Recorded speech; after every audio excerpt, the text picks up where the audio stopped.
Hey everyone, Dr. Shawne is in the house. His lecture night tonight. I come on every Monday at 6:30 p.m. Eastern. You might be seeing me on Project Forgive Live. Project Forgive is our homepage. We also have a group called Joy is a Habit, so you might be seeing me there.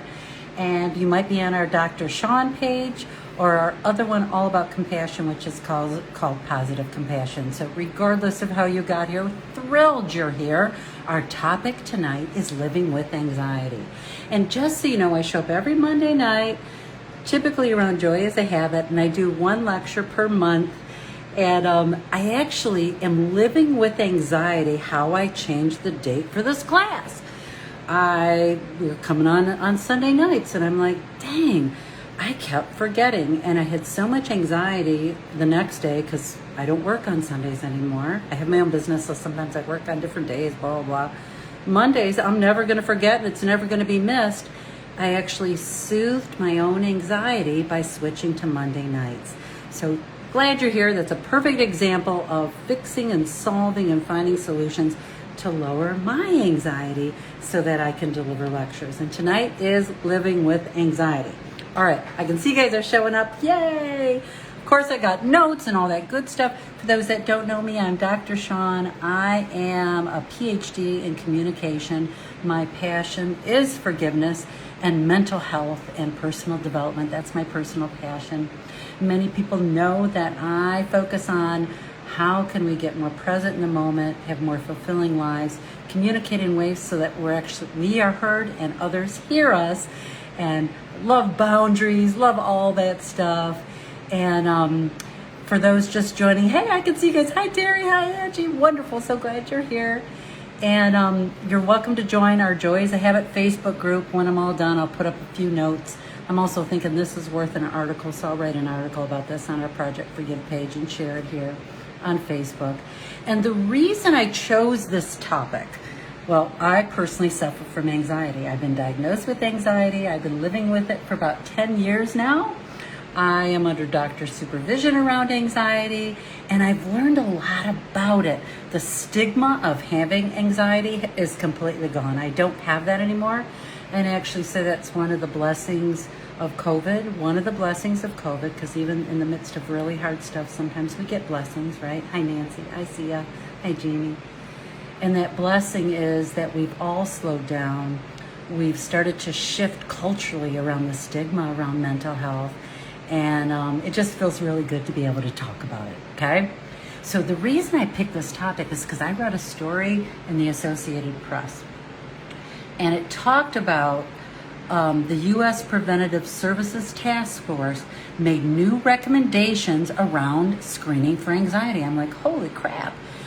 What they're suggesting and recommending to doctors, U.S. doctors, across the United States, to regularly screen all adults 65 and under, also above, I do believe, for anxiety. And they created an influential health guideline to help propose this. And it's the first time this task force has recommended anxiety screening in primary care with adults, even if you don't have symptoms. I'm like, that is pretty darn cool. So that was the reason why I chose this topic tonight, one of the reasons.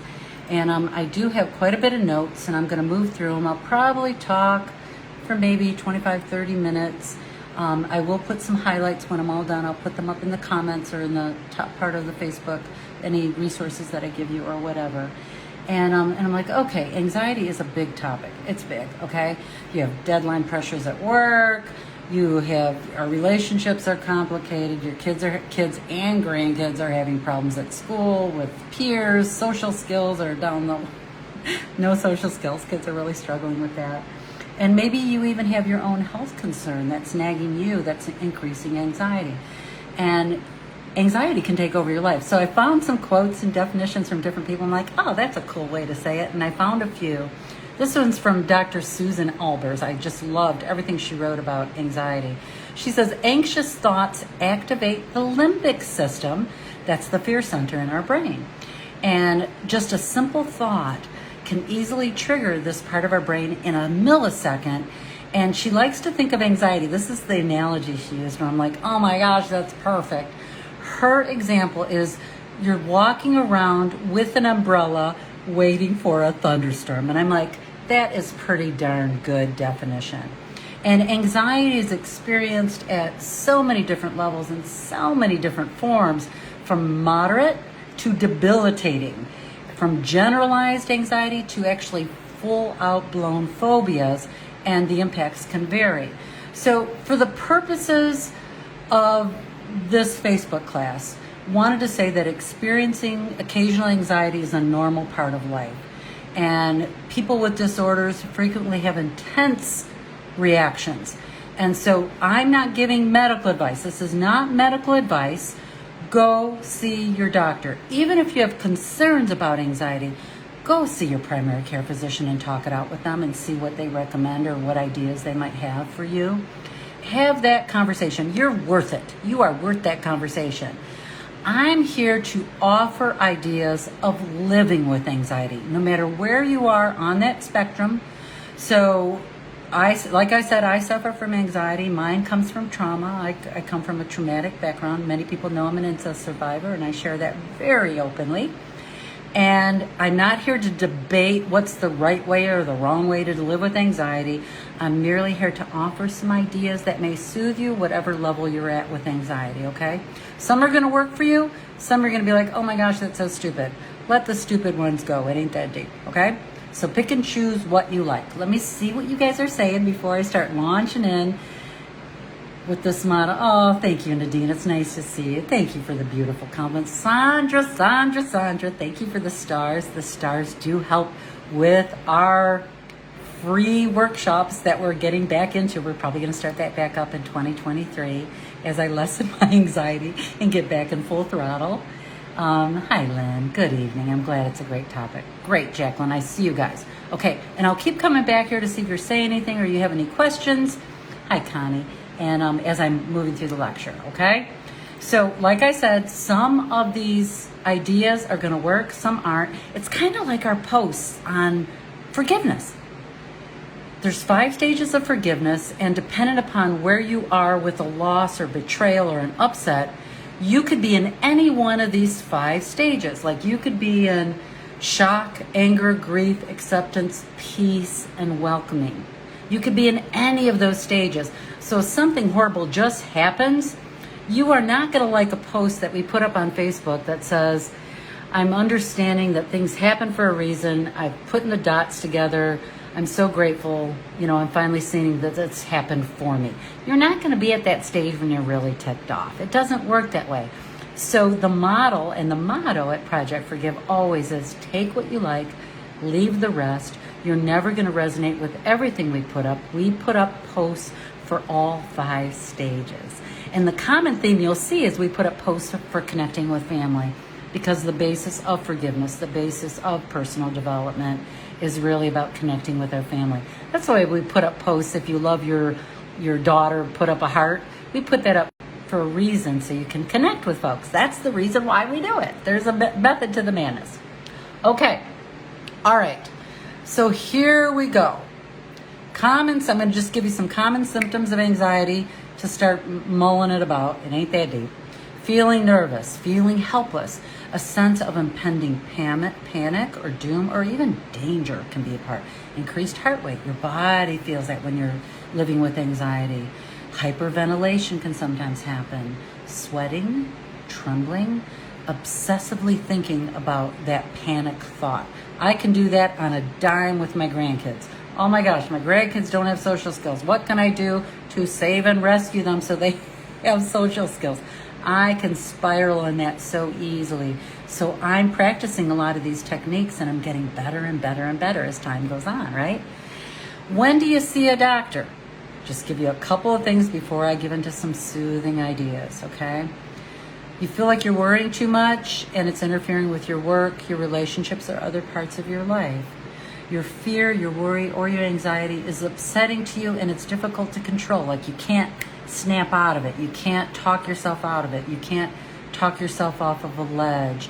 You can't soothe yourself to calm, right? You feel depressed. Maybe you have trouble with alcohol or drug use, or have other mental health concerns along with the anxiety. You think your anxiety could be linked to a physical health problem that you've been worried about. This I'm talking about when to see a doctor. Suicidal thoughts, always, always, always connect with your doctor. And if it's suicidal thoughts, in this case, it's seek emergency treatment immediately. Reach out to someone that can help you immediately. My favorite when to see a doctor is if you're concerned, period, take care of your mental health and go talk to your doctor about it. Let go of the shame, let go of the anxiety about what are they going to think of me if I'm bringing this up. Just do it. Do it for self-care. Okay, so a lot of the tips, let me just see, I can see you guys are saying stuff. I see you guys, those just joining, we're talking about living with anxiety. Yep, Kath, I'm with you. Yep, I got it. It does lessen, doesn't it? It does lessen as you address it, you get more present, you get some skills, it starts to lessen. It's really cool. Yep, I'm with you, Deborah. I got it with the pain. Totally get it. Let's see. Yep.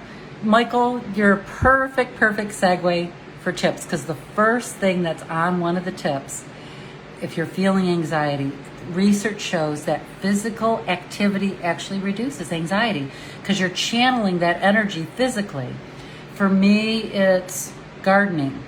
For me, it's like just seriously doing 5 sit-ups, okay? Like I'm at that stage of a 58-year-old grandma that if I do 5 push-ups, maybe a couple times during the day, or 5 sit-ups or 5 squats, I'm actually investing in my health to keep my knees strong and keep my health going. So it doesn't have to be this big old 40-minute hour aerobic thing. You don't have to do that. You can even go on YouTube and find some grandma aerobics, you know, if you're in my age group. And there's so much up there with grandma aerobics. It's so fun. And there's some couple of ladies that I've fallen in love with. So physical activity is a really good one. And it's different when you get older, when you're not focused on exercise because you want to have a flat stomach or a cute butt. When it becomes more about your health, something shifts. When it's more about taking care of yourself and so your knees don't hurt, releasing anxiety, that's a really, really good way to do it, okay? All right, let me keep going. Of course, the next one, avoid alcohol and drugs. Alcohol is a stimulant. It'll keep you awake. And what goes with that is also sleep. Alcohol impacts your sleep. I love beer. And I have to really pay attention to how much beer I'm drinking because it seems like I'll get into a cycle. Too much beer for me will be 2 beers. You know, I'm just at that stage in my life. 2 beers sometimes can be a lot. And I love Sammy Adams. I just love the taste. And I find for me, once I'm on my second beer, it doesn't taste as good and I get too full. And if I'm feeling especially anxious that day, excuse me, the beer doesn't feel pleasurable because I know it's going to interrupt my sleep in the middle of the night. I know that it's going to increase my anxiety. So I'm really consciously choosing to have a beer. So really look at how much alcohol you're actually drinking.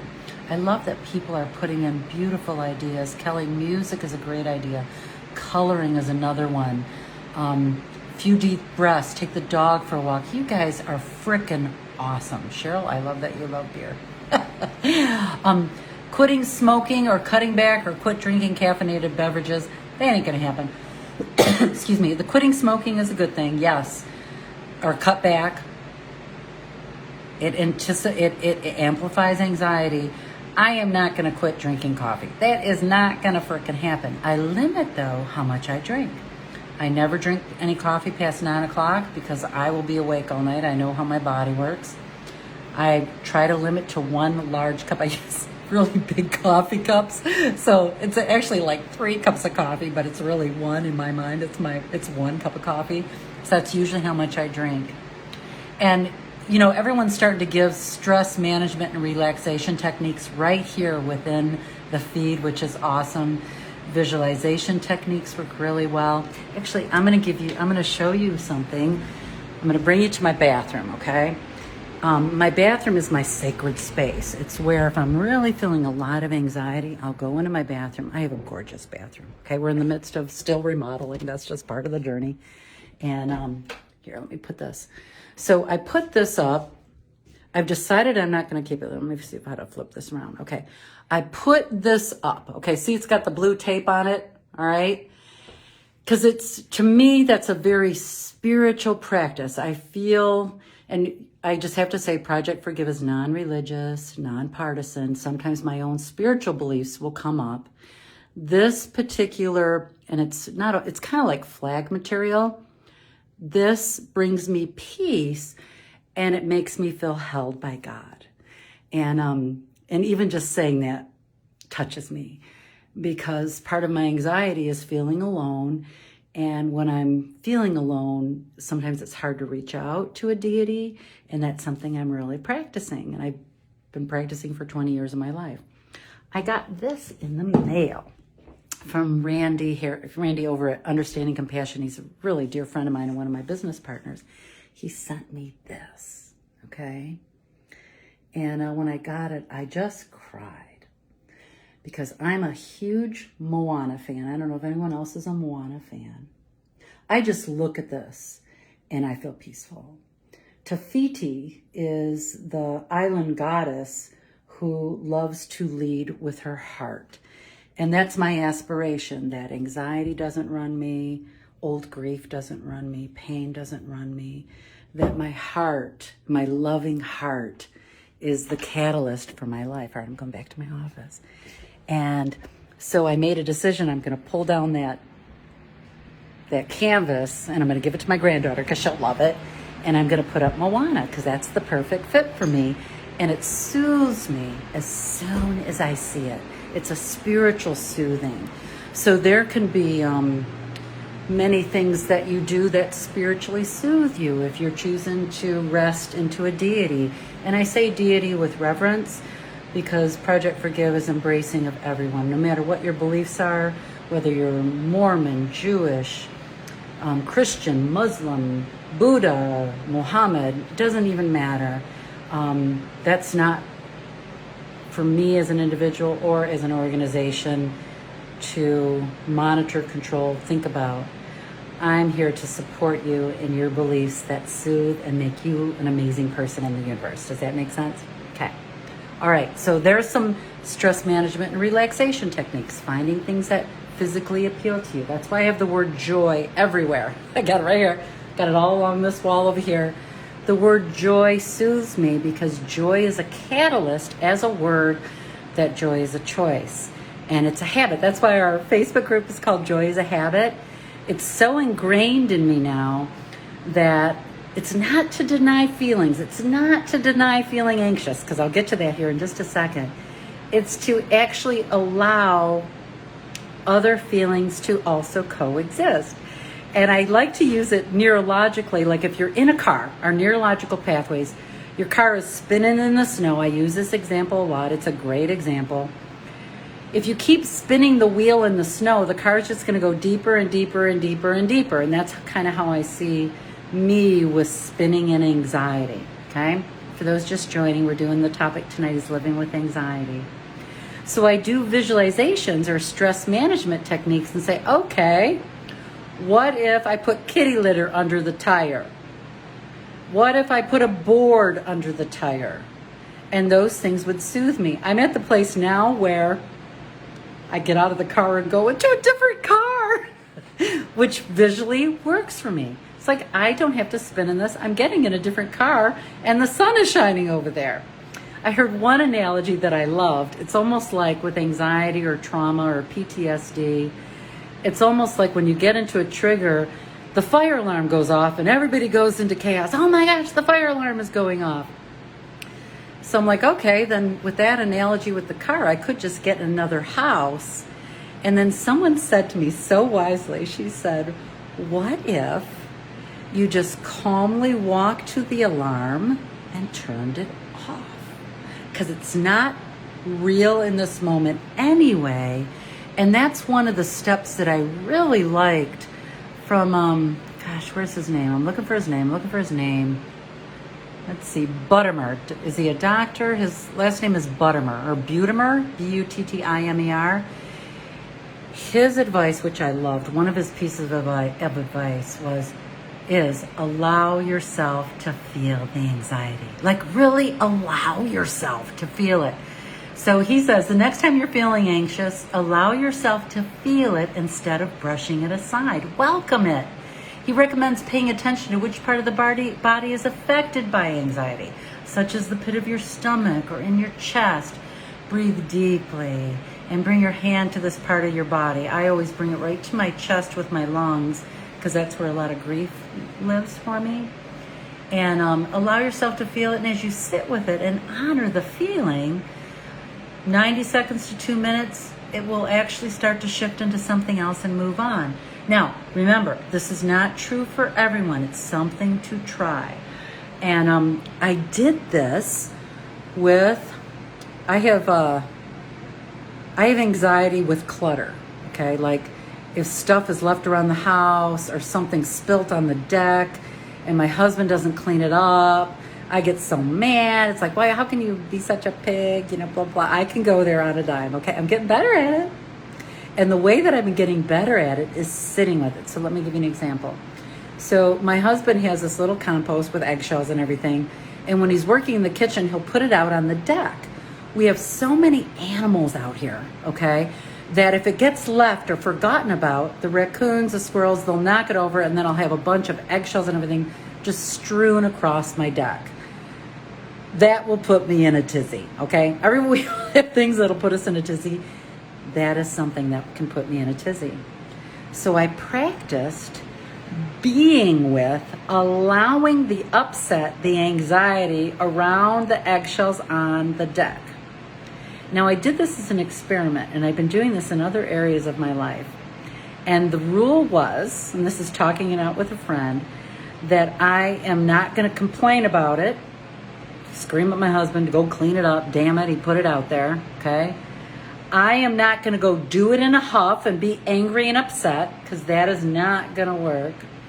I'm going to sit with those eggshells until I can calmly soothe myself and then eventually choose to clean up the deck, or my husband does in that time space. Who knows what'll happen.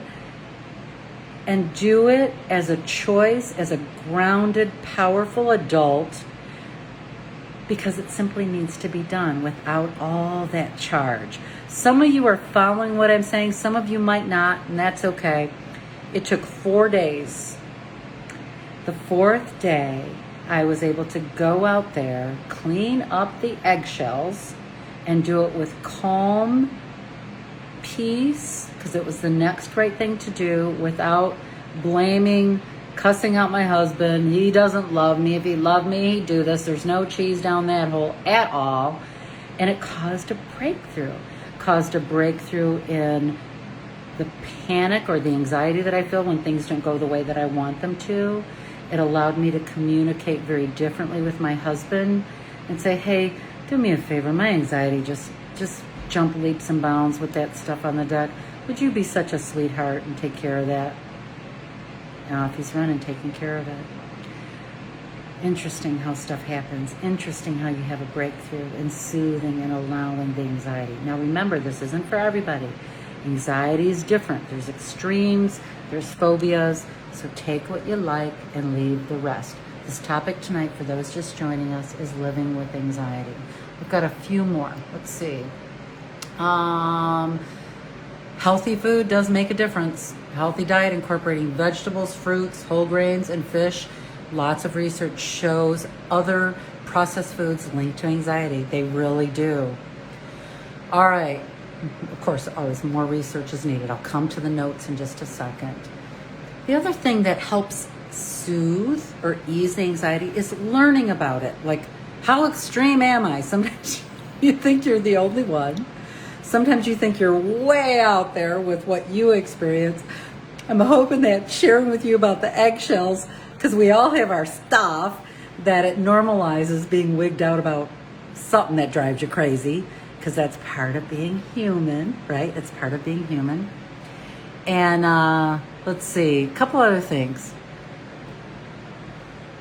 I liked this one. Cooling down anxious thoughts. Thoughts like, I can't stand this. Oh my God, this is unbearable. Like what I was doing with the eggshells. There's a guy named Dr. Albers. He said, instead, think about what you can and cannot change about the situation and what can you say to yourself instead. So I say self-affirming mantras to myself. Okay, this really sucks, Shawne. This is horrible. And you know what? It's not going to last forever. You will get through this. You're 58 years old. You've seen so many things come and go. It always works out. Maybe not to your thinking of how you're best satisfied how it'll work out. And it always works out. I'm looking at a daughter getting ready to move. Another daughter just moved and bought a house and went through that process. Lots of anxiety for her around that. And it all worked out. My daughter Rachel, it's all gonna work out. It's not handled. It's very anxious. A lot of things are up in the air. And it's going to work out because it always does. It always does. A solution always comes. Let me see what you guys are saying. You're welcome, Carla. Yeah. Yep. Understood, Judy. I so get that. Sometimes for me, for motivation, I have a buddy. I do buddy systems because even if I don't want to go for a walk, if I call my girlfriend Deb and I commit, I'm not letting her down. I'm going for that stupid walk. So that's a way, and I don't mean stupid literally. I'm just like, you know, when I'm in that non-motivated place, a buddy always helps, at least for me. Let's see. Jacqueline, I'm curious to see what you're saying. That's a beautiful way to put it. Here's the thought. What if he is no longer there for you to freak out about? I used to do that. When my husband died, I realized I would not get those things anymore. That's a beautiful way to frame that. In the middle of an upset, though, it's hard to go there. So I'd rather be able to go there by dealing with the anxiety in the moment for me so that I can rest in that thought that you're saying, because that is beautiful. And that's going to be one of the things I close on today is just that exact thought. I love how you're saying that. Misty, thank you for the stars. I see you guys. Let me see if there's any other things you guys are saying. Okay, a few more and we're almost done. Deep breathing, we know that. Big one for me is I'm limiting the media stuff and the social media and my phone. Putting my phone away. I even turn off my phone now. You know, there was many years I didn't even turn off my phone. I turn off my phone now. Sometimes it's turned off for several hours. So I can't hear any dings or any of that. I'm a former news lady, so I worked in news for many years. I like to be informed. And it doesn't matter what side of politics you're on, what your belief systems are, no matter who you are and what you believe, the news is upsetting. It's upsetting for everyone. From war in Russia, to social injustice, to pandemic conversations, to divisive politics. It's frickin' hard. And I'm limiting how I'm doing that. And I don't watch videos of news. I just read because I can control what I'm going to ingest. And that really has helped me. And even if you choose to take a technology break, that's a great thing to do. I am going to write an article on this topic. I'll probably get it out by the end of the week. And here's something that's really helped me with healing right now. Let's see where my book is. I'm reading a book. I mentioned it last week. It's called From Scratch. Here's the book. I don't know this lady. I'm not being paid to promote her book. The author's name is Tembi Locke. And this book is one of the most healing books I've read in a long time. It's a love story, and I'm not giving away anything. Her husband dies at the very beginning of the book. And so that's not a shocker or I'm not ruining anything. That's what the book is about. It's about love and loss, forgiveness and grief, multicultural layers, because she's African American, her husband is Italian, and what they went through culturally with their family systems. And I'm halfway through, and I'm letting this book soothe me and allow me to grieve. There's a big section on hospice. And if you've lost a partner, this book, it may be a fit to help you get to some nooks and crannies of the grief that's felt stuck or tight in your chest. Earlier this week, I cried for about 15 minutes reading about the hospice experience, because one of the things I never completed for myself or got to move through was my sister dying in hospice. My sister, my dad, and my mom all died very quick succession. My sister died first. And with my mom there, my brother-in-law there, it was a very complicated situation. There was no safe space to grieve during the process. And to sit with Tembi and her hospice experience, it allowed me to feel some of the grief that I have with my sister. And one thing that I know about me, and it might fit for you, it might not, is that when I allow grief, it actually lessens anxiety. When you allow truthful feelings to come forward, to presence them, even allowing the anxiety, feelings start to disappear. And grief is one of the most transformative properties. I do think it's the most transformative property of forgiveness. That's my personal opinion. And so I did some really beautiful grief work this week. And I'm just carrying this book in my purse because I want to read it any free minute that I get, right? See what you guys are saying. Let's see. Yes, I'm with you, Jacqueline. I so get it. So get it. For those just joining, we're finishing up a lecture on life with anxiety or living with anxiety. You got our prayers and love and good vibes, Chi, however you use those verbiage. For everyone listening in, for the folks in Florida, there's a lot going on with hurricane prep and all that. We're with you. That would be deeply anxiety driving, especially losing your power for folks that are in that predicament. Oh, tough stuff. Oh, Lynn, I'm so glad to hear you're getting tougher. I'm just so glad to see that. The self-rejection is a very important thing to mention here, Kath. I appreciate that. Yep, love and accept. And even like embracing the anxiety in the minute, like even saying out loud that I suffer from anxiety. Sometimes I even see it not quite as a superpower, but it's part of who I am. It's part of the deal in the package of Dr. Shawne, right? Yeah. Okay, perfect. Hi, Rhonda. Okay. Class is officially over. I'm going to give away a prize. I always give away a prize. Just so you know, I'm going to give the details of winning a prize. I will mail it to you. Today's prize is very fitting with anxiety and living with anxiety. Essential oils. I'm a big essential oil fan. And we're going to send you one of our Project Forgiveness essential oils. It's exquisite. It's my fave. It's 100% pure. It's therapeutic oil. We actually made the blend ourselves. It's absolutely stunning.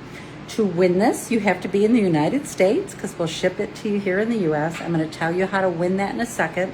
I just want to say, let's see, next month, we meet every Monday night, 6:30 p.m. Eastern Time. Once a month, the last Monday of the month, I do an actual lecture like this. Tonight was Living with Anxiety. Next month, I'm going to do complicated grief. Because I'm inspired by the book, I'm Glad My Mother Is Dead. I just bought the book. Can't wait to read it. It's a bestseller right now. And grief is complicated. If you were raised in a family system where you felt abandoned or left out, sibling rivalry, a lot of families have issues with complicated grief. Some of us, our mothers died and we're happy they died, and we're sad they died at the same time. That's complicated grief. So we're going to unpack complicated grief the next time we're together, and to normalize all the feelings you may have.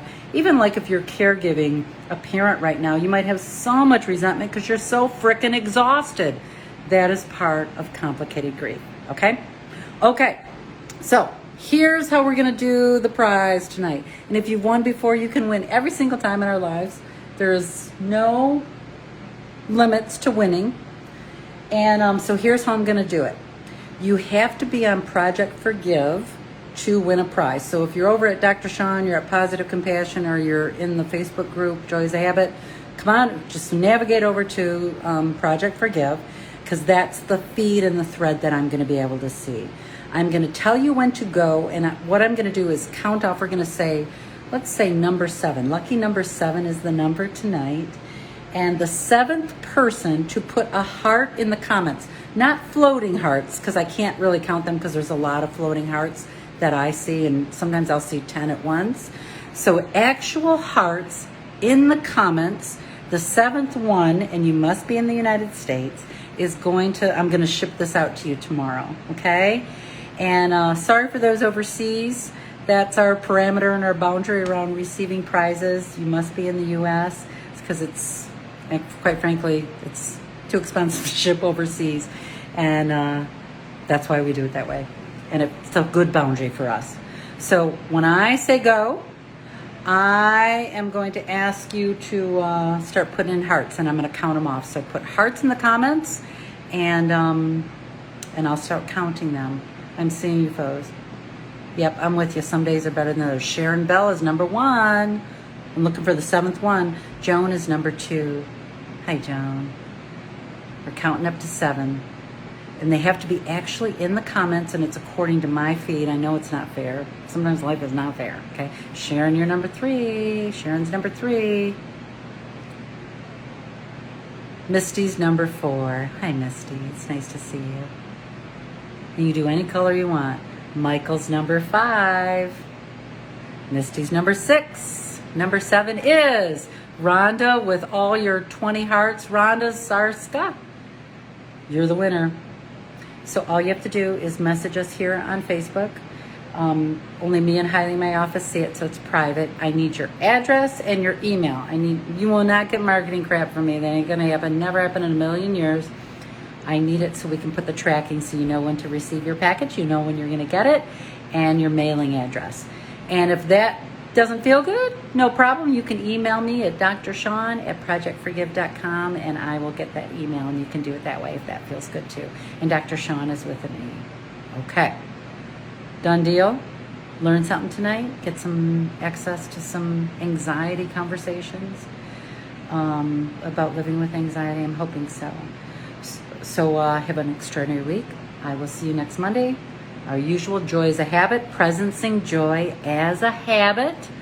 And I just hope you have just a beautiful, blessed week, okay? Thanks for hanging in, and thank you for all the stars, everyone.